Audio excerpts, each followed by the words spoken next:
Fundza's vision is to develop reading and literacy. The greatest success of Fundza is that it produces stories that people want to read. The greatest achievement really is getting the kind of numbers of readers reading. We've got a group of 300,000 registered readers that we can communicate with and send messages to.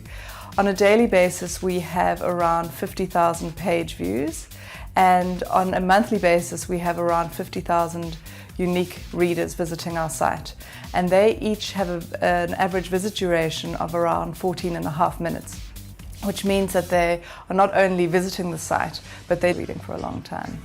It's making a big difference. People are now seeing themselves differently. They're beginning to identify as readers. The main purpose for me is to help those kids who aren't able to read to develop their reading skills, to love reading and to love writing as well, because we have a writing workshop, writing site. It's a sort of cycle that readers become writers.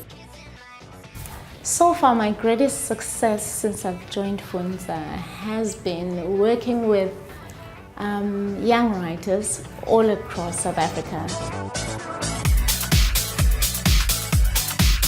Dorothy was a teacher, and she was very concerned when she was working with young people from the townships who were obviously brighted, but they just didn't seem to have a real passion for reading.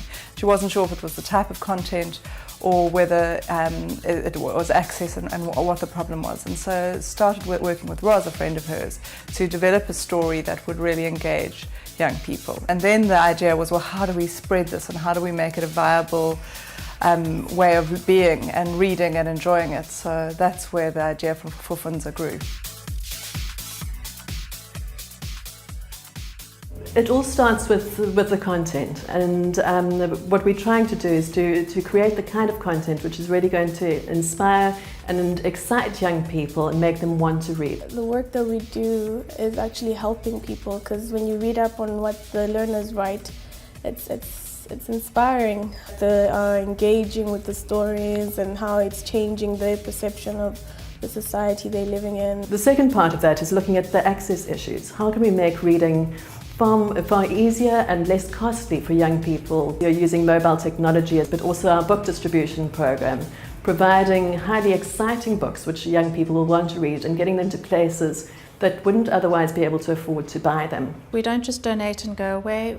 To be part of our program and to get our new books, you need to share really this kind of drive to celebrate reading for pleasure rather than reading for school or for a particular academic purpose. The next part of that is really also looking at how can we create an excitement around writing and storytelling. I would read these stories and I noticed that most of them were basic English, and then and they were written by normal people. So I decided to write one and send it through, and that's basically how I started writing.